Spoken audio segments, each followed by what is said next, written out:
Welcome back, everybody, to Paranormal, the New Normal. Yeah, I took a week off. Sorry, but it just happened that way, and I actually kind of enjoyed it. But I'm your host, as always, Jeremy, here once again to try to bring some normalcy to this world. Does it ever happen? Rarely, rarely. Will it happen tonight? Maybe slightly, maybe slightly. We'll see, we'll see. I always say that, and it never does, but we'll see. And as always, I am joined by a guest on this perilous quest.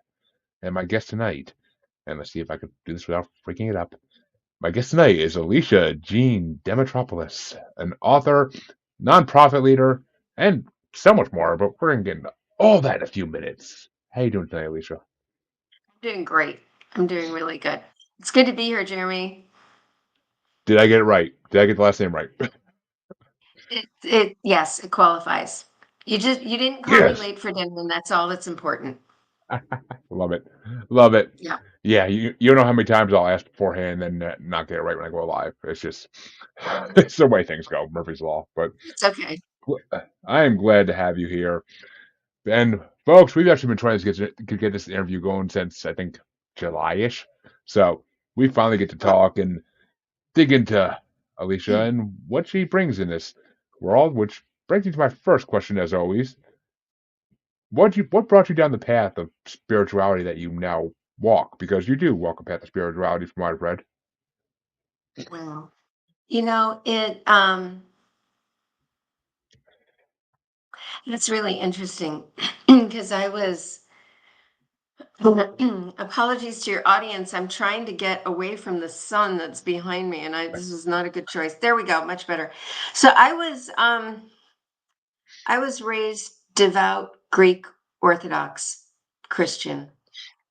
And honestly, I think I was proselytizing by the time I was 12 and evangelizing. Um, and high school came along, and I started to go to other churches, and I'd always been a little disappointed in our church and the attitude that we do it better than the other Christian religions. We I do can it relate to that. right. I'm sorry, I thought we were all Christian. No, no, no, we do it right. Everybody else is wrong.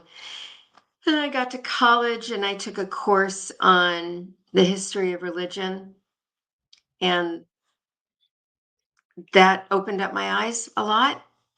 Um, but I'd really begun to explore Buddhism, especially, and Taoism, probably when I was in high school. I did a lot of Zen Buddhist reading and studying, and I started on that path probably in my mid teens, early teens. And after college, the whole organized religion thing just disappointed me. That fell away. And the one thing that's really stayed with me is Buddhism and the study of all religions and the exploration of all religions and how we have so much in common. And as I say in the book, I quote a woman that I met in Nepal. God came to us several times and gave us several ways to reach him. And instead, we use it to kill each other. So for me to look at the commonality around the religions and the core good of each of these religions has really been one of my biggest journeys in this world. I see right there. It's kind of funny how much we have in common. I mean, I was raised Protestant Christian, and same as you in college, I took a Eastern religion class, and it kind of opened my eyes to Yeah, other things. I mean, I was already disillusioned with Western religion before that, but yeah. I was an atheist for a long time in high school and college. But taking this class in college, and God, my fourth or fifth year of college, because I couldn't decide what I wanted to be when I grew up. Still don't know, but I I took this class, and teacher was an older Asian man, and it was a brilliant class. I learned so much about other religions that it opened my eyes. And I mean, I can't say I practice any of them. I don't. I'm kind of agnostic now. I don't really practice anything. I practice spiritualness. I'll say that. I practice spiritualness. I believe in manifestation and other things we may get into later in this conversation. But I practice those type of things, and I've always been interested by Buddhism though, because well, one, Buddha kind of I always kind of look like Buddha, so it always interested me a little bit.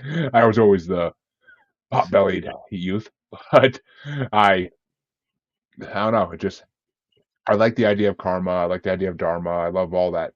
It makes sense to me. It makes more sense to me than Western religions ever did. Like, oh, there's this one guy, and you gotta, give everything to him. You gotta give Right, 10, 15% of your paycheck to him every year. Like, no, no, I hate right, it. I have a thing against organized religion, as my listeners damn well know. I have such a thing right, against organized religion. right. I don't, I don't think you need to go to a church. I don't think you need to go to a cathedral, a synagogue, a temple, or anything to really practice religion. I think you practice it wherever you want to practice it. And as long as you're reaching out to something, somebody, I mean, as we were talking about before we went live, you could even reach out to Zeus, and I wouldn't hate on you for it because, I mean, be careful what you wish for. It's Zeus, but that's all I will say. You Be gotta careful what be you wish for. careful. Remember who you're dealing with, it's Zeus. Yeah. Exactly. Zeus is not exactly the most gentleman of gentlemen. But we'll leave it at that for now. But I've gotten him a lot worse than that in this show, so I'm not going to go into him again. But but I but yeah, I mean Zeus is Zeus. But I mean I do I mean I love religion in the fact that you can practice it anywhere. And if I'm having a hard day, I may pray to whoever I hell I think of at that moment. It may be Buddha. It may be Muhammad, for God's sake. Who knows? I mean, it's going to be whoever I happen to come in the name of first. It may be Zeus. It may be Ares. I mean, if I'm having a bad day, it may be damn straight, maybe Ares. But it's just, it goes where it goes. So, where did Buddhism take you? That's because I personally know kind of where it took you, but I'm dying to hear some details. Well, it that's a really interesting question. My brain is having trouble processing that. Exactly where did Buddhism take me? It really took me more inside myself. Um, let's see, how do I explain this? So I was involved in a sangha, a Buddhist congregation, for lack of a better word. We call it a sangha, Sangha. I was involved with one here in Seattle for a while, and um, I never joined up. I took courses and I did retreats and I did studies, and I ended up taking my refuge vows as a Buddhist through this sangha. But I remember, here we go again, being disillusioned. I was talking to someone about really wanted to go to Nepal at the time. And I had the chance to go through a Buddhist organization.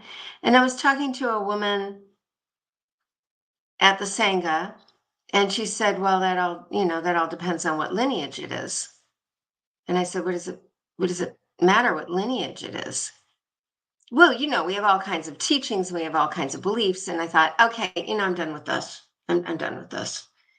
Um, for me, it was more about shedding this exterior that I'd put up through the years to protect myself, and cracking through that exterior and getting down to who I who I am, and acknowledging who I am. And more every year. I'm 59. I'm going to be 59 in a few months.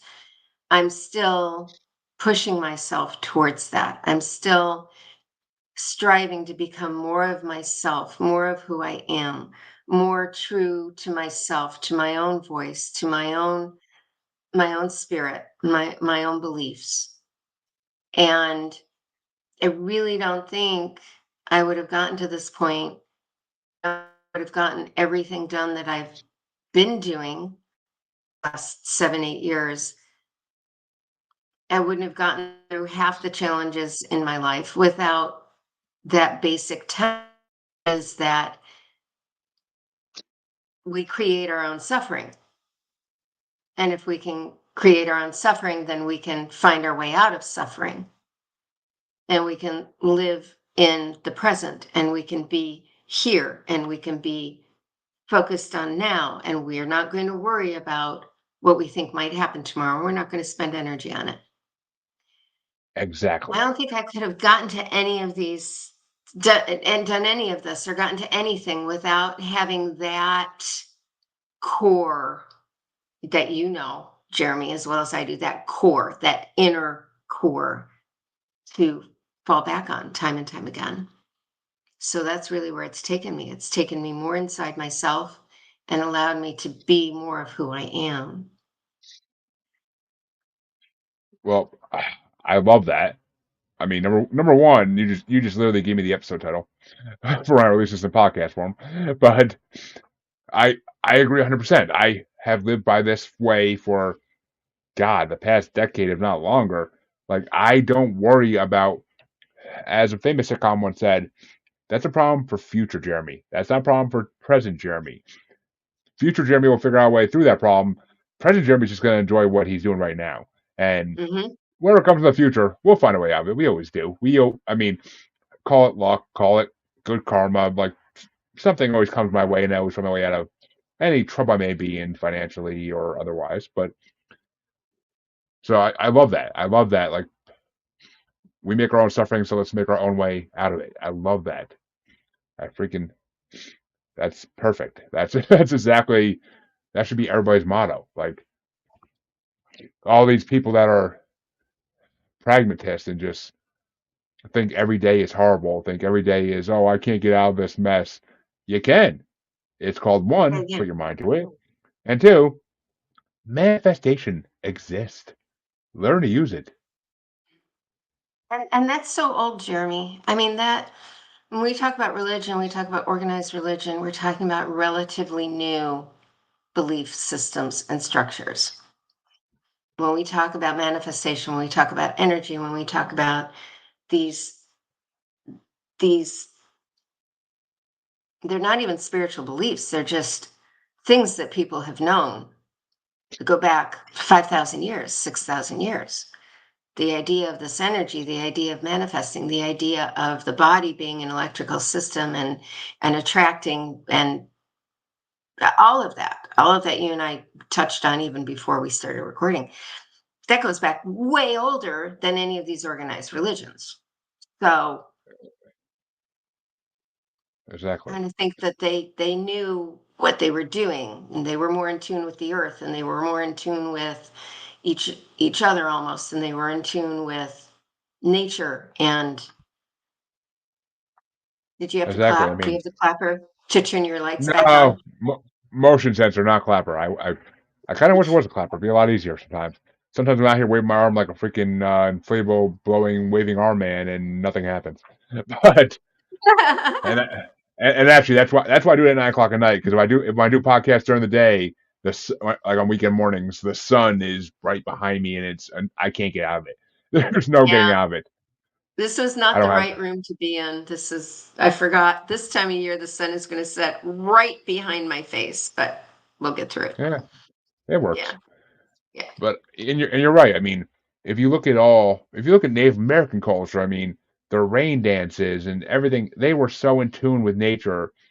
I mean, I respect the heck out of Native American culture because and Native everywhere culture really because they were able to survive in an environment that humans today would perish and die in a second because we wouldn't be able to even fathom it. We would not. And I don't care how much you like camping, how much you like roughing it. You wouldn't be able to fathom what they went through. You really wouldn't. No. Like nobody would. It's just I'm sure I don't even realize how bad it was, but they got through it and they found ways and they communicated with nature. I mean, I hate to use this as an example and bring it up already, but screw it. Um, I mean, look at the Native Americans and how every tribe had different stories about our good furry friend Bigfoot.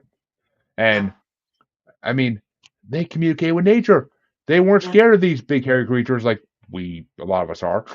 They would just communicate with it. It was a hairy man from the mountains. That's all it was. A hairy human being from the mountains that either was going to trade with or was going to come down and steal our livestock and women. I mean, you get what you Not get. the women. But They never wanted the women. And that's interesting because they have that same story in other cultures in other parts of the world. And there's no way anyone was sharing these stories all those years ago. There's no way they were people in Central Asia were telling the stories to the Native Americans, and that's how they got their idea for Bigfoot.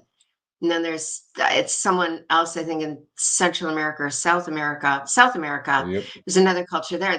These cultures are all over the world that believe these stories, that have this history, that's this verbal history that comes down through the years, and they've all kind of spontaneously were created or spontaneously discussed With at the same time in similarities. history. With Exactly. similarities too. And I mean, yeah. And yeah, it's rumored maybe Native Americans did cross oceans at one, or Native from any culture may have crossed oceans at some point or another. It's rumored that even in their longboats they were able to cross oceans. I there hasn't exactly been proof enough for me to believe that yet fully. I mean, I still fully believe the Vikings were the first ones to truly cross the oceans, but it's possible, I guess. I mean, who am I to say it's not? I mean, the Bering Sea Bridge in Alaska, Russia was there, so they could have crossed there and kind of talked, I guess. But I don't know how much faith I put in that either. So, I mean, the fact that there are these stories of, and it's funny because I've had a sadhu on, I've had a sifu on, I've had a lot of different people in the Buddhist beliefs in on the show because I Buddhism is one of my hot topics, and it's the sad. Who it was? Yeah, it was the sadhu, I believe, because the sifu came later on recommendation from the sadhu. I feel like I'm reading a kid's book saying these names. I swear to God, but yeah, it was Sadhu Da. He's a forest shaman, and he told me a story of um, a fellow Buddhist like him he met that was in Nepal and fell through a what he called a fissure or a crack in the Himalayas, and he went to this. Basically, he woke up in this tropical jungle like land and lost track of time. And by the time he came out, they thought he was dead for like 6 months. Wow. So that right there says it all to me. I mean, and yes, it's been highly hypothesized that these hairy creatures are ultra terrestrial, which means they're multidimensional. And but that right there, that's proof of it to me. That's proof because maybe he fell through a dimension rift or something. I don't know. I mean, there's a lot of things in the Himalayas we don't know about. So who could tell? Who could tell besides Yeah. him? And hello, Pam. Thank you for watching. Always glad Hi, to have you Pam. here. But yeah, I mean, it's amazing the stories that are all over this earth from different cultures, and they're all similar. I mean, it's not just Bigfoot. Even there's other ones as well. But I mean, the idea of God, like we were talking about before the show started too. The idea of gods. I mean, yes, they may have given them different names, but all these gods are basically similar. I mean, Zeus and Odin are similar. Zeus did worse things than Odin did by far, but they're similar and Yeah. they're both all fathers, so they're both similar in their own mythology rights, and they both kind of follow the same path in a way. Different creatures because different parts of the world, but other than that, like there was always gods in every part of the world. Japan, South America, there's always been gods, like, and it's why why would there be that if there wasn't some similarity between these cultures that they all experience the same things? Which Yeah. And it's which leads me interesting you to should talk about that. Yeah. It's oh, interesting go you ahead. should mention the the gods from all the different cultures. Um, I just came back from a month in Guatemala, Ooh, and I've always had a fascination with the Mayan culture. I think that's probably another one of my past lives. There's some work there that I need to do to close it out because I had some really, really interesting experiences. Never thought I'd have to go to Guatemala to close out unfinished business, but now apparently I have to go back. Um, but I met a young woman who's Mayan, and we're in her hometown of Santiago, Santiago Adatlan, which is on Lake Adatlan. And she was talking about how the Spanish came and conquered their villages. And they yeah. kind of came through and started wiping out the Aztecs and the Maya. Really, all they wanted was the gold. But we'll use it as an excuse to convert these Oh yeah. savages into Christianity. And I remember Jeremy, I got there. We were walking up the boat, up from the boat, up the main drag, up the hill, and we got to what is now a church. And I got into this square, and I'm really annoyed that they tore down the temple. I'm like, okay, Leash, where's that coming from? They tore down the temple and built a freaking church. Um, Uh, and I was like really annoyed even before she started talking, before she started telling the story. I had a chance to pull her aside at one point. This was our guide. She was a young woman. She was Mayan. She speaks two Mayan languages and uh, Spanish and English. And I asked her, I said, when you go into that church, what do you feel? What does it mean to you? And she said, I feel my ancestors. I feel those who have gone before me. And her English wasn't very fluent, but boy, she nailed the concept when she was talking to me. And she said, interesting. I've tried to communicate with other Mayan experts and they won't email me back because she then said that basically the West got it wrong and the Spanish got it wrong. The Mayan religion is a religion of the world, for the world, and of the stars. And there's only one God. ooh. They only believe in one God.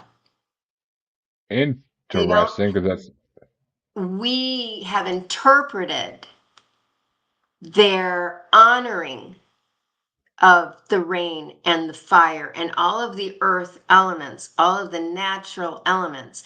We've interpreted that and given them the word God, the rain God, the fire God. And when you talk to some Native Americans, they will say the same thing. I don't believe this is an actual God. I don't believe there is an actual God of fire. yeah. But we respect and we honor and we cherish the power of fire on this earth, and that comes from the sky in the form of a lightning bolt. So it's interesting how Westerners have twisted what apparently these old, ancient, original belief systems were set upon. I'm really having trouble finding my words tonight, but you get the gist. I mean, we Wait a really minute. seem to have gotten it screwed up. You're telling me Hmm. Westerners took something and changed it? No. But I know. It's a really controversial subject too, because people don't want to believe me. Yeah, yeah. Westerners took something, and I think you'd agree with this, something really beautiful, and twisted it into something ugly and almost barbaric in order to serve their own purpose, which is to I mean, convert everybody to I Christianity. mean, which don't know. That's which is one of the biggest freaking things that pisses me off about history altogether is religion trying to conquer the world. But I mean, and they all wondered why the Vikings built burnt their monasteries to the ground. Come on, come on. You gonna try to tell them that freaking Thor and Odin don't exist, and then you expect to actually have a monastery when you go back there the next day? Come on, I know. you're out of your Right. mind. You're out of Right. your mind.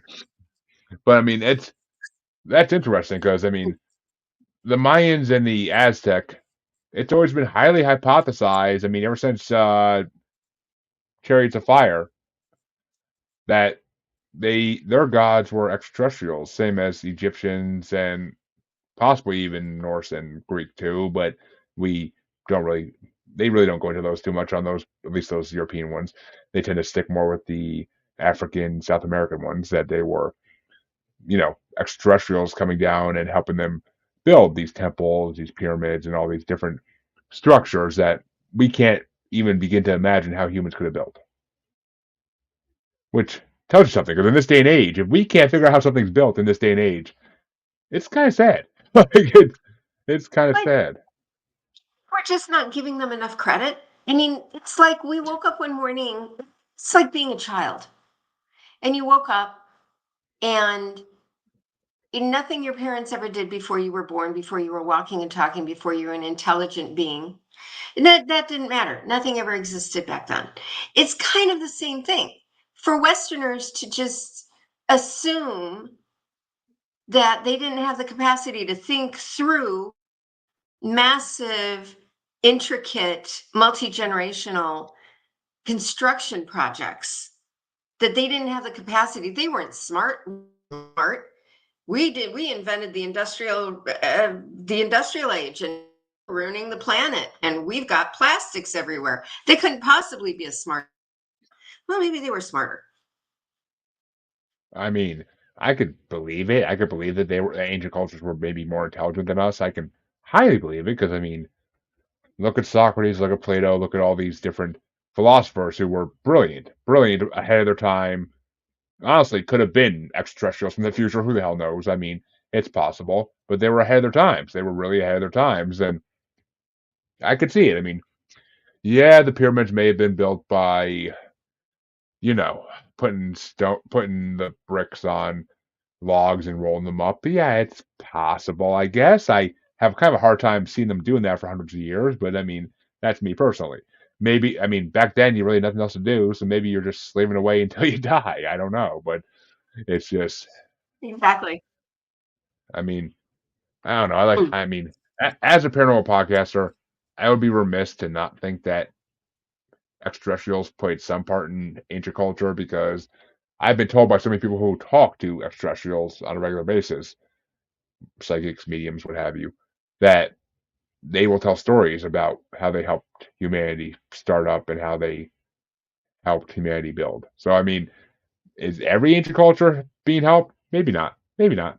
I mean, I'm not saying all of them had to be, but Europeans definitely were. Europeans definitely were. That's kind of almost been proven to me. So, I mean, Palladians, you gotta love the Palladians, but they like us. No, So I have a question then. If the aliens were helping all of these previous cultures, um, when did they stop helping humans? I mean, was it the industrial age? Was it um, when we just got dangerous, too dangerous to interact with? I there could see that. there are okay, actually, there are three possibilities I could think of immediately for when they stopped helping us. I've heard all these, and they all kind of make sense to some degree. The first one is the Great Flood, something that spans all mythology across the world. The Great Flood. I Hmm. mean, from what I've been told, and kind of makes sense to me at least a little bit. Um, the extraterrestrials took all the humans who wanted to listen to a bunker below ground. This is where Hollow Earth theory comes in a little bit. But all the humans who didn't want to listen got left above, and big flood. Bye bye. But and eventually, the ones underneath the ground emerged, and that's what we are products of. Is that half of that portion of humanity that wanted to survive, and we're smart enough to listen. Option B, option B is they, and this has been talked about a lot. as much as there were extraterrestrials who wanted to help us, there are extraterrestrials who wanted to control us and who wanted to exterminate us because they saw us as dangerous. So, in a war between the two different extraterrestrial species or multiple species, they just kind of killed themselves out or left Earth after a huge war. That's been prophesized. That's kind of been not prophesized, but kind of passed down as well to some people. And the final option is who said they stopped? Oh, Who's who's saying Albert Einstein wasn't a freaking or Tesla wasn't a freaking extraterrestrial? I mean, in I mean, that's, oh my God. it, So smart. I Yeah. mean exactly. I've had Tesla Yeah. experts on this show, and there's something off about that whole situation. There's something off there. I can't put my finger on it, Yeah. but Tesla could have set us ahead, God, 1,000 years more than we were now already, and yet he disappears. I wonder why. Yeah. And it drives me crazy. Just a little side note, drives me absolutely crazy when people talk about Edison inventing the light bulb. I'm like, Thomas Edison did not invent the light bulb. Tesla invented the light bulb. Thomas Yep, Edison stole it. But that's besides the point. There is a theory in some spiritual circles, actually, a lot of spiritual circles. This is where we start to get into reincarnation, and we go back thousands and thousands of years. I just had this conversation with someone else. The the Vedic texts, which are the scriptures that Hinduism, Buddhism, Jainism, and yep, the fourth religion, I can never remember, are all based on the Vedic texts. And the Vedic texts go back 5,000, at least 5,000 years. And they openly talk about how we go around again. There's nothing woo woo about, there's no reincarnation. There's no talking about it in hushed tones. This is just an accepted fact of life in these texts. People 6,000 years ago, 5,000 years ago knew we go around again. yep. So the belief in some circles is that there are enlightened souls, so to speak, who come through when the earth needs them. So Tesla may be one of them. And there, we can look at history and we can point to really great leaders, political or spiritual or otherwise. And these could be the same souls coming back again and again to spark invention or to heal disease or to lead people out of war or through war. Um, so yeah, Tesla could still be walking among us technically. Which I mean, he could be. I mean, it's fun. It's funny. I was gonna bring reincarnation up at some point in this because I can't talk to a follower of Buddhism without talking about reincarnation. But it's funny because I read a book. I read a book series as I want to say middle schooler or maybe a little younger. But it basically was about how Einstein and other intelligent people were extraterrestrials in disguise, and that they had been leading us along since the beginning of time. Like it basically, what I mean, this doesn't form my theory for all this. It's just kind of ironic. I was reading these books as a kid, not even thinking I would be into this stuff when I got older. But Yeah. it just it's something I came across, and it just kind of, I mean, in that series, an extraterrestrial created television. So which I mean, one would say one could argue that they did that to make us stupid, but we digress. But that's a Well, matter of opinion. we made ourselves stupid, Jeremy. Well, yeah. We could It's like the internet. Well, lots of people could use it for good and they're just not. No, they're all trolls, and they all have to get their 2 cents in every second of every day and try to bring other people down because you got to feel like the big man or the top girl. It's just I I hate the internet. I mean, I'm at a crossroads because I hate it, but I wouldn't be able to do this without an internet. So I'm kind of like, We're on the I'm trying to use it internet for now, good. by the way. Oh yeah, I know. I'm trying to use it for good. I'm trying to use it for good. I used to be. I would never say I'm a troll. I was a troll, but I used to use it for less than. good reasons in back in the day, but I matured. Now I try to spread messages across my podcast that are for good. But I mean, it's just I don't know. I mean, it's the history of humanity is highly debated in the paranormal field for many reasons, and whether it be extraterrestrials or cryptids or anything else, it's highly debated. And you're right, reincarnation is. I highly believe in reincarnation. I mean, it makes sense to me. It just makes sense. I mean, as Einstein said, energy can't be destroyed. It has to go somewhere. So, Right. I mean, I personally believe that there's like a DMV in the sky, and once you pass on, you go there and you kind of just wait for your ticket to be pulled again. But yeah, I always get to laugh when I say that. But Dude, that's kind of why I you've see it gotta as. see Chaos. You've gotta see Chaos. You've gotta get on Netflix and watch Chaos with Jeff. We were talking about this before the show. You're going to I love shall. this show. I definitely will watch it now that you told me before we went on what it was about because anything to do with Greek mythology, or any mythology, I am 100% down for. I just saw another freaking an animation coming, an animated series coming out called Twilight of the Gods, and I'm kind of like, ooh, what is this? It looks like it looks like Norse religion, and I'm kind of like, I'm interested in this now. If I get to see an animated show about Norse gods, I am totally down for that. Totally down for that. So, Is that on I mean, Netflix? yeah, it's coming out in the next week or two. I keep seeing the ad for it on the pause screen, I gotta keep an eye out for it.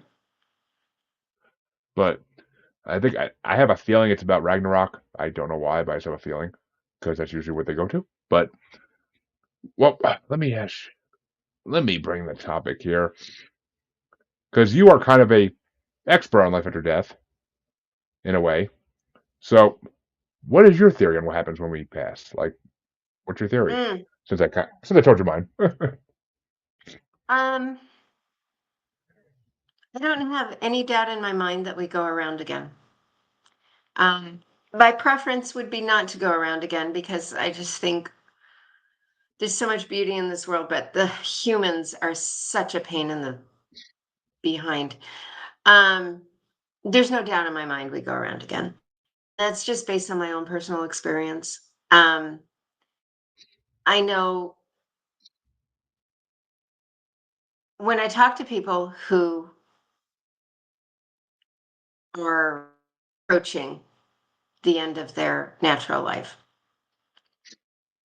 everyone has something different. When I say, what do you think happens after you die? Even the most diehard Christians, when they get close enough, they're not quite sure. And this is something they've bet their entire soul, this belief system is bet their entire soul on.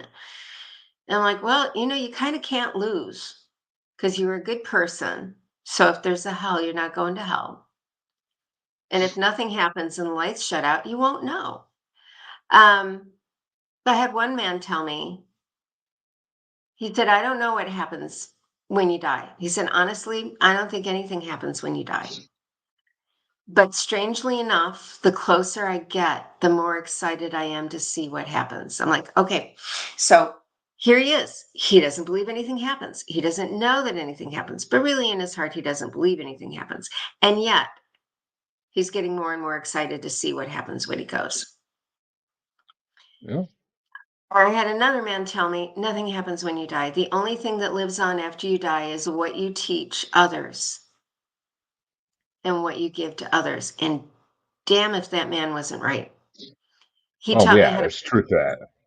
he taught me how to play bridge. I mean, of all things, and bridge just opened up a whole new world for me. Um, so yeah, everybody has their own theories. And this isn't based on anything I've seen at the time of death.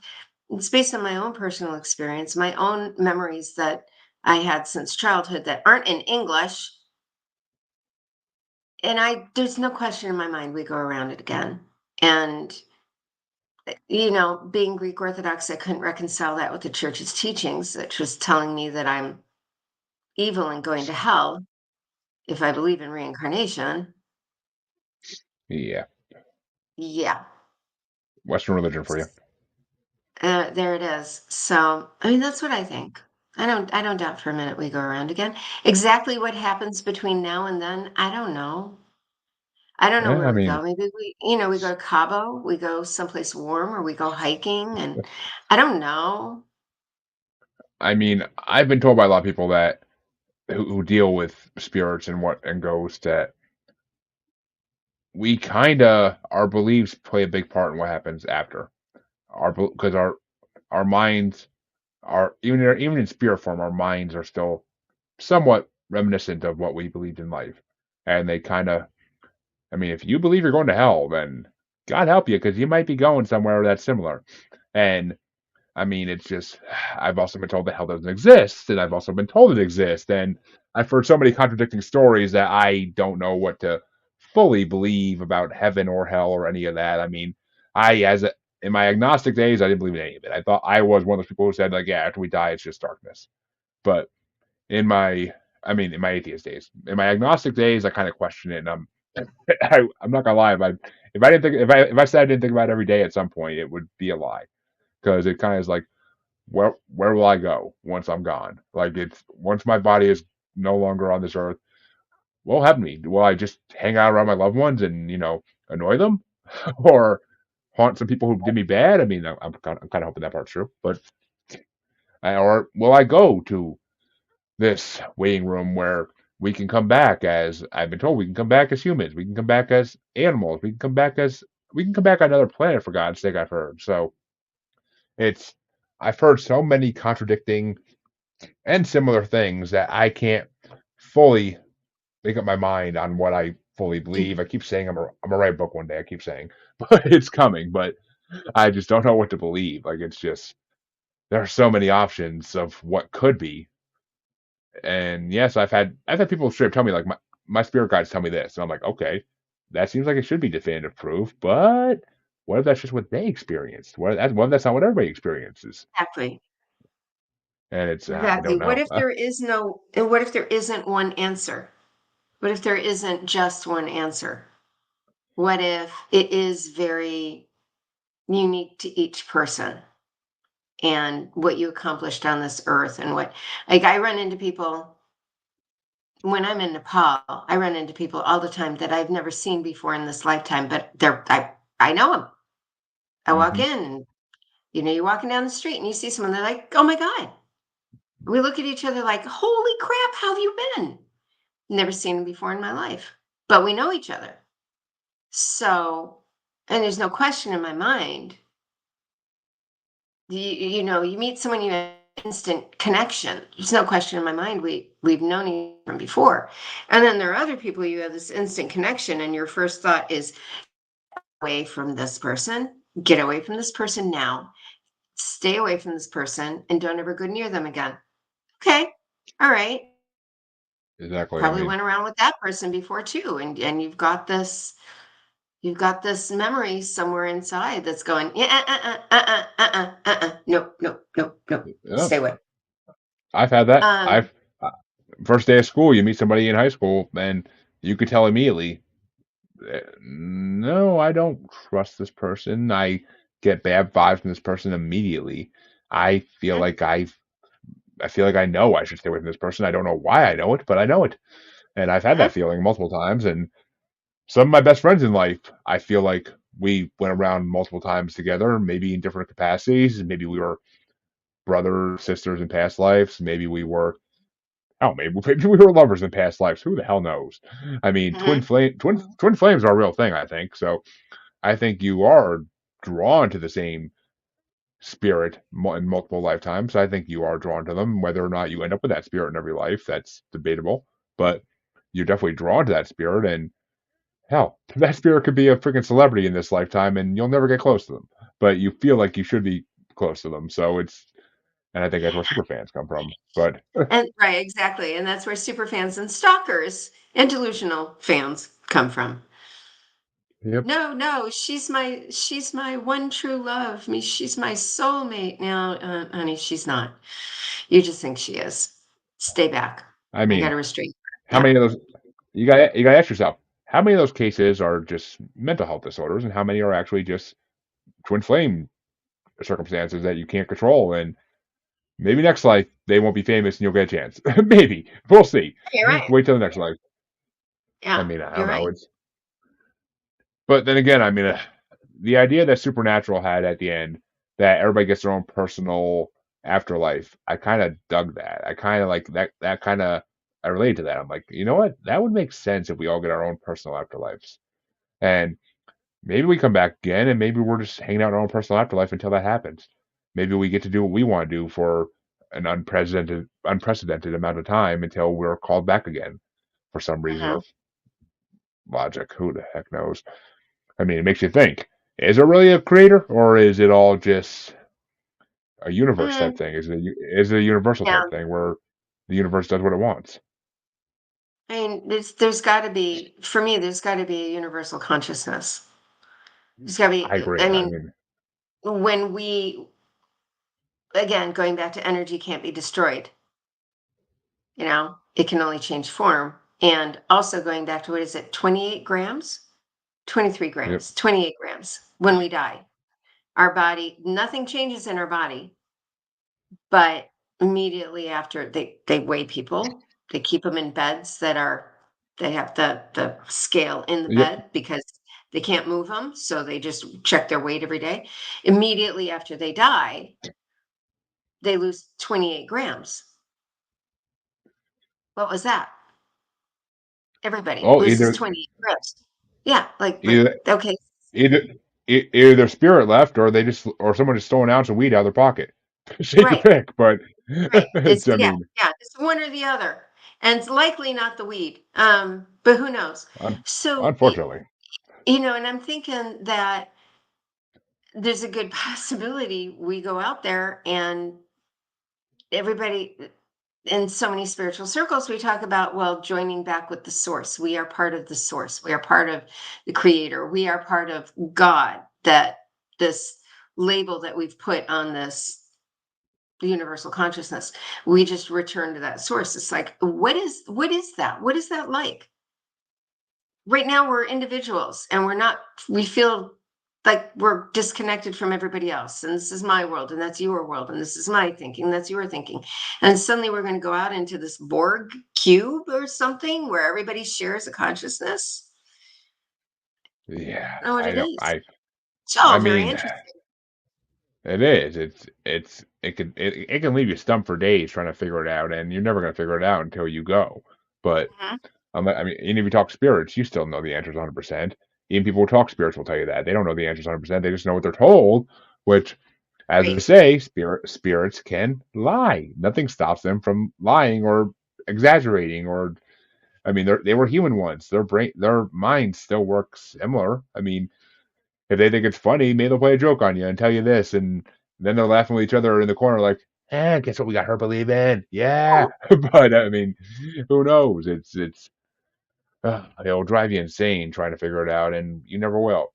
I mean, yeah. maybe there is a omnipotent consciousness that's just up in space, literally just a ball of energy in space somewhere that kind of controls it all. And maybe we go There's back an- and be part of that. right. And there's an interesting phrase from the Buddha. This goes back to your Buddhism, our Buddhism. Exactly. Oh, I think it froze up.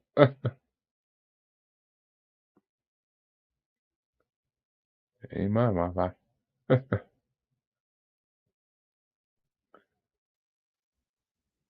Are You there? reloading. There we Ah, are. there you Hi. go. Yeah, you froze up for a second Um, there. yeah, sorry about that. We were reloading. So if you meet the Buddha on the street, kill the Buddha. And it means if you meet someone who says they have all the answers, they don't. That was his warning to everybody.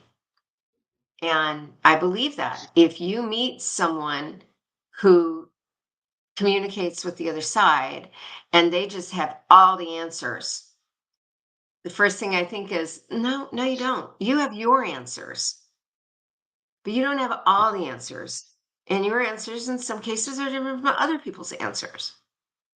So we go Exactly. back to organized religion. My God is better than your God. Which we were all brought up believing in Western religion because, you know, the Protestants 100% look down on Catholics and say, "Oh, they're too strict. Our God's better. He's not as strict." Are we supposed to have the same God? I'm sorry." Like, and then I would get yelled at as a kid for questioning that. But it's just like I'm like, isn't it all supposed to be the same God technically? Same Jesus, same Holy Spirit, all this similar stuff. Yeah. And this is why I get told to shut up in the backseat of the car. But like, it's just, I, I mean, but as someone who believes in that there's something out there at least, what do you say to someone who says someone like me when I was younger who said they never seen a sign that something is out there, that they say like, because I went for years with that, saying, well, with a scientific mindset, like I'll believe it when I see something. Well, let me tell you, to this day, I still haven't truly seen something, but I don't. That's not my belief anymore. Is I won't believe it till I see it because I know there's things out there I can't quite comprehend yet, and just because I don't see it doesn't mean it's not true. I mean, so what would you tell someone like that usually to get them to believe there's something out there at least? I don't I don't think it's my job to get you to believe anything, but I think my question would be, you'll believe it when you see it? Well, what are you looking for? Hmm. I mean, okay, so I got 2 stories. I got a joke and I got a story for you. A Ooh, story about a community that was flooding, and a man standing on his porch while the water is rising, and neighborhood the couple of neighbors come over in their truck, and they say, come on, let's go. Neighborhood's flooding, we got to evacuate." And the old man says, "That's okay. God will take care of me." And the waters continue rising, and he goes up to the second floor of the house. And next thing you know, a boat comes by. He's, hanging out the window on the second floor of the house, and boat comes by. And the people in the boat go, come on, we got to go. You're gonna lose your house. You're gonna lose everything. This water's gonna rise even more. You got to go." And the old man said, "It's okay. God will take care of me." Next thing you know, he's up on the roof of the house. A helicopter comes over and bullhorn comes down. Guy drops out of the helicopter. He says, "Come on, we got to go. We got to evacuate you. Your house, you're going to lose your house any minute now." And the old man says, "It's okay. God will take care of me." Floodwaters come up, wash the house away. He drowns. He goes to heaven. He gets to the pearly gates and he goes, "What happened? You were supposed to take care of me." And God said, "What the hell did you want? I sent you a truck, a boat, and a helicopter." So I think my question is, what are you looking for, man? You're like, "I'm waiting for a sign. I'm waiting to see something." Well, you're not going to see anything if you don't know what you're looking for, number one. exactly. And then number two, why do you have to see something? Why do you have to believe anything? Everybody's got their stories. If someone doesn't want to believe anything, or if someone doesn't want to believe there's anything else out there, great, fine. To me, your life is a little empty, but to you, I'm living a delusion. All right. As long as we just do the live and let live, we're all good. And then my story for you is last year when I came home from Nepal, because your listeners, I actually run a global nonprofit and we work in Guatemala and Nepal. And last year was a really, really brutal trip in Nepal. I mean, every which way I could be challenged spiritually, mentally, emotionally, physically.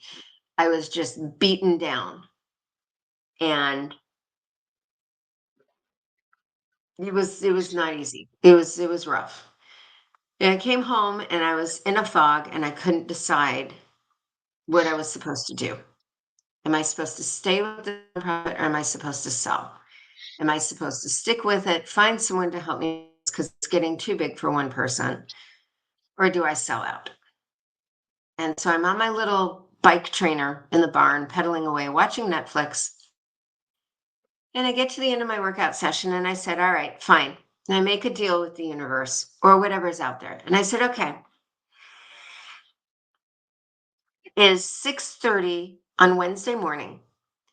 So if I see elk, and we have herds of elk here. They go through our Yeah, pasture, they go through the neighbor's pasture. It's nothing unusual. They walk down the middle of the road at 10 o'clock at night.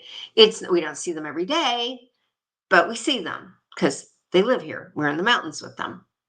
yeah, And so I said, if I see elk by the time I'm done with my workout Saturday morning, so you have 3 days. If I see, wow, my fingers are like red. What is that? If I see elk by the time I'm done with my workout Saturday morning, then I know I'm supposed to stick with it and find someone to help me run it and keep pushing forward. If I don't see elk by 6:30 Saturday morning, then I know that means I'm supposed to divest myself of the nonprofit, sell it, let someone else do something with it. And so, I'm looking for elk. Wednesday, Thursday, I'm looking for elk. Friday comes along, Friday morning, stop looking for elk because you're not going to find them when you're looking for them. And I thought, well, that's it. It was about noon, and I figured, well, I'm going to be asleep by 8:30, 9 o'clock. I doubt I'm going to see any elk this afternoon, so that's my sign. No elk. I'm supposed to divest myself of the nonprofit, and I came to peace with that. And then my husband comes into my office and says, "You want to run some errands with me? I got to run to the co-op for something." So yeah, sure. So we hop in my little Jeep and we drive into town and we go to the co-op and I pick up a couple things and he comes up to the counter and he turns around and he says, "Oh, wait, I want to get one more thing." Walks away for a minute, comes back and he says, "We have to find a way to slow the people down on the road outside." My vote, Jeremy, has always been to put a nail strip out when we know those guys are coming. I just want to roll the nail strip out and then have them run over the nail strip and run into a tree and then pull the nail strip out and go, "I don't know what happened." But my husband is not a fan of that kind of violence. And so he says, "I think this might help slow people down." And he takes one of those big diamond shaped yellow caution signs and he Yep. puts it on the counter and it says elk crossing with a cutout profile of an elk in the middle of it. And I'm like, "Oh, that's not funny. Oh, that's not funny." And I immediately start having this argument with whatever's up there with her. Someone said it's my higher self. Someone said it's Cena's. I don't care. I'm having this argument. I'm like, "That's not funny. I didn't know. I asked for live elk." "No, you asked to see elk." I'm like, "No, I pictured live elk in my head. I didn't picture a sign. This doesn't count." "Yes, it counts." Like, "No, you have 18 hours to produce live elk." And I hear this huge voice in the back of my head go, "No, you asked for an elk sign. Here is your elk sign." Shh. Literally an elk sign. Literally a sign It's with elk. So universal sense of humor. it's up at the end of the driveway now. Um, and so I'm still waiting. It's been a year. And every time I start to wonder, every time I just don't understand if I'm supposed to be waiting, I see another freaking elk sign. Like 6 months into this, driving home from wherever and I'm thinking, this is ridiculous. It's been 6 months. I'm not finding anyone. No one's stepping up to help me. I think I have to sell it. And I drive past my neighbors and they've put up an elk sign. I'm at someone else's house and it's been a year already, and I'm thinking, I don't even know what's going on here. I can't keep doing this. They tell me to go to the fridge to get something. I go to the fridge. They've got a magnet of an elk crossing sign.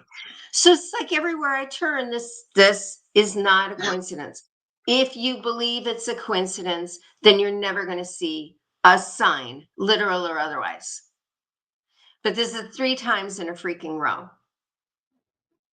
And I See, don't that's believe in coincidences. Hmm. yeah, synchronicity is real. I don't believe in coincidence either. I mean, it's actually funny. I'm in the process of trading in a car I bought less than a year ago that has had three major issues, and I actually said to my cousin, like in the middle of the day on Saturday when I was in the middle of running all these errands to go do it, to go bring my old car back to the dealership, and I said to him, like, you know what? I would love to have a Subaru again. It would make me beyond happy to have a Subaru again because they're dependable. And the last one lasted me 10 years. The one before that got to like 300,000 miles before I sold it. Like they last forever. And lo and behold, I get to the dealership, and what's the one car they have available to trade in my car for? Because they're taking a True. loss, so they're not. It's a freaking Subaru Forester, 5 years old, exactly the same as the car I had that drowned in a freaking puddle last year, just 5 years newer. And I'm like, I said to my friend who was the dealer, I'm like, if that ain't a fucking sign, I swear to God, if synchronicities are real, I'm like, Jesus. I walked away. I was like, ah, I'm like, this was meant to happen. I'm like, this car was meant to be a piece of shit, and I was supposed to get this car instead. Like all the headaches from last year, all the money spent on it, it all is coming back to me getting a Subaru again. I'm just meant to drive these the rest of my life, I'm pretty sure. But Don't you think it's just but don't you think you manifested that? I mean, you put it out there in the universe. You said you put that energy out there. You would love to have a Subaru again. You yep. put that out there with your heart, and the universe responded and said, "Okay, cool, I got one for you." They did, and I mean, it's even got leather seats. I never had that. That's awesome. But it's 5 years newer. I'm like, than the one I had. I'm like, and I bought the last one new, and I'm like, this is a used one that's just 5 years newer. I'm like, I'm like, you know what? That's pretty freaking amazing that happened because I could have got some crappy. I could have got another Nissan, or I could have got a Honda or something, and it just happened to be what I was kind of hoping for. And like I said in the beginning, I am 100% believer in manifestation. Like I have done it plenty of times when I don't have finances for something. I always say to my wife, "We'll figure out a way to get through it. We'll figure out Yeah, a way to get the funds. We'll figure out a way out to get the funds for this family court appearance we have to go to for the lawyer. We'll figure out a way to pay the mortgage this month." And somehow it always happens. I can't explain it, and I don't want to explain it. It's just meant to happen, and I'm gonna go with it. Like it's just the way life goes, and I don't know.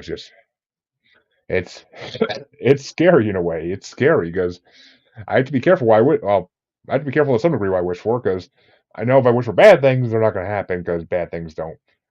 Usually, if you try to manifest bad things to other people, it doesn't happen because that's not the way the universe wants you to work. They want you to only care about yourself and look out for yourself first and foremost, and that's why they help you out with those type of things. But I mean, especially if you're looking out for your family, I think the universe really will come through for you. But yeah. if you're taking responsibility for others, whether it be your family or in your case, if you're running a nonprofit and you're looking out for others, something's gonna work out for you in the end, and you're gonna figure out a way to go with it. Which Thanks. it's just, I mean, I think if you're helping others, that's what the universe wants to happen, and that's magical. I mean, if you need a sign, folks, there freaking is. I mean, as as Bill Engvall would say, there's your sign. But I mean, it's just go. It's the way it works. But before we go, though, I do want to give you a chance to tell people a little bit about your nonprofit, what you guys do, and tell people about your book. Q. Um, yeah, so the book is called Drowning in Now, A Search for God and Humanity at the Top of the World. You can get it at Amazon. I would ask instead if you're really interested in this book and you want like the paperback book and not the ebook, please go to your local bookstore. Please, if you've never been in your local bookstore, now's the time to do it. Walk into your local, small, little community supported bookstore and ask them to order it for you. The only way our local bookstores are going to survive is if we support them. So please buy my book, but if you can, buy it at your local bookstore. Um, and the book really is surprisingly, Jeremy, it talks a lot about spirituality and God, and everything I encountered on my first trip to Nepal was a 3-month trip to Nepal, and everything I found, and basically it's the history of the nonprofit.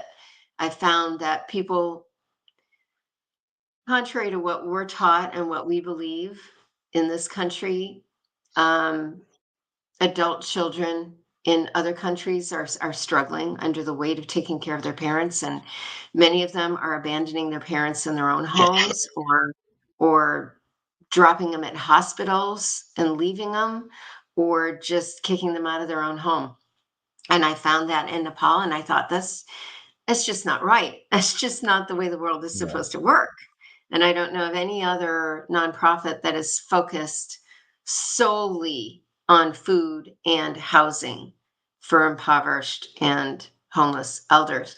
And so I support an elder care home in Farping, Nepal. And I just got back from Guatemala. We were putting in an organic garden on the grounds of the elder care home in Esquipulas, Guatemala. And that's the story of all of it. The nonprofit is called the Global Humanity Initiative, looking for folks who want to help out, looking for donations anytime, looking for people who have expertise in nonprofit who want to jump in and give me some support. we have resources in this country, and in these smaller third world countries that have been screwed around with, I don't want to get into politics, that have been screwed around with through the years, they're just struggling. And the elders are the ones that are suffering. They're the ones that are going out to live in the streets, or they're being left in their own homes by their children and they can't take care of themselves. So that's my mission in life, is to take care of them. And it's a really honorable cause because if you think about it, how many nonprofits are out there trying to help children? And when you literally found a class of human being that is being forgotten about in certain countries, and you found a way to help them, that's beyond honorable. That's saintliness almost. That's almost sainthood. So, in my mind, at least, in my eyes. I'm not saint yet. Trust me, I'm trying to quit swearing, and yeah, Eh, but no, and there are a lot of good organizations out there who work with kids, and a lot of yeah. great organizations that do great work empowering women. But in the meantime, we have this huge demographic that's only going to keep growing based on UN statistics. By 2050, 85% of the world's population is going to be over the age of 65. I mean, we're going to need help. The governments can't do it all by themselves, and the kids aren't able to do it. And we're all living longer. And I mean, for me, this is my work. This is my passion. I found this 7 years ago. This is suddenly what I want to be when I grow up, and I believe that I believe we're going to be badly, badly needed year over year over year. We're going to find more need for what I do and for nonprofits like mine that are solely dedicated to this. And I want to be there for it. And I'm humbled by it. I really am. It's just it really is an honorable cause. I mean, I can't say it enough. Thank It you. really is. I mean, I can't imagine. My mother is just hit over 65, and if she needs something, I'm there within a couple days because I'm not going to ever leave her just to wither away in her home and not have anything to eat, not have anything to. I mean, yeah, it's the United States, so the government helps a little bit, but it's pretty soon the United States is going to need the same thing because it's just getting worse and worse and worse. And I mean, I'm pretty sure, not to get into politics, but I'm pretty sure the freaking the DTA just cut her when she got on disability. The DTA just cut her food stamps down to $25 a month. How in the living, excuse my language, but how in the How are living you fuck is supposed to someone supposed? live on 25? No, no, it's not right. It's not right. I mean, hell, my family's food stamps have gotten cut down to basically $25 per week per person, which is, I mean, it's more than she's getting, but it's still, I mean, the public assistance in America is getting sad, and it's not even really helping. It's basically giving you enough for a couple weeks, and after that, you're on your own for the rest of the month. And trying to find ways to survive is just getting tougher and tougher. I fear what my children will have to deal with in the future. I fear what I'll have to deal with in the future when I'm older.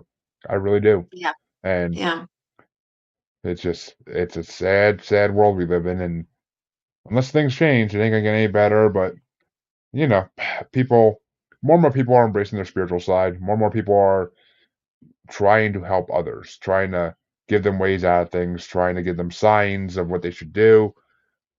So, I mean, I have hope. I have hope that things will change in the next 20 years and things will get better. If that hope is ill-founded, then God help us all. But I have hope. I have to, yeah, because without yeah, hope, what do we have in this world? Literally nothing. So, and there's not enough good people like you out there to do these type of things. That's the problem with the world anymore. So there you go, folks. thank you. That's me stepping off my soapbox for tonight. But and Alicia, well, thank you for coming on. It's been a pure pleasure to talk to you. Thank you. I've had such a good conversation, This was and fun. where can people find your organization if they do want to lend a helping hand? If you go interwebs, we are at globalhumanitynitiative.org. If you hit .com, it'll redirect you to .org anyway, but globalhumanitynitiative.org. And again, by the drowning in now, a search for God and humanity at the top of the world, because 15% of the proceeds will go into our elder care homes. And also, it's a good read. I'm sorry. I think it's a good read. My editor really, I had a really good editor. She really helped me get myself under control with the book. So, Well, yeah, yeah, I can't, I can't imagine writing a book without someone to edit it. It would be the way my brain works. It would be a freaking ADD fueled nightmare. But folks, of course, that link will be right in the description for all you listeners. Just so if you want to go check it out, if you want to go help, just click on the link and go. Because if you have the extra, if you have the time or if you have the extra funds, please do something where they don't just hoard everything. We're not cons, for God's sakes. We don't need to hoard. But oh, no, thank you. I don't hoard. Yeah. Oh yeah, I me either. I mean, yeah, I meant the general public. The general public likes to hoard. But folks, I thank you for coming in to check out the show.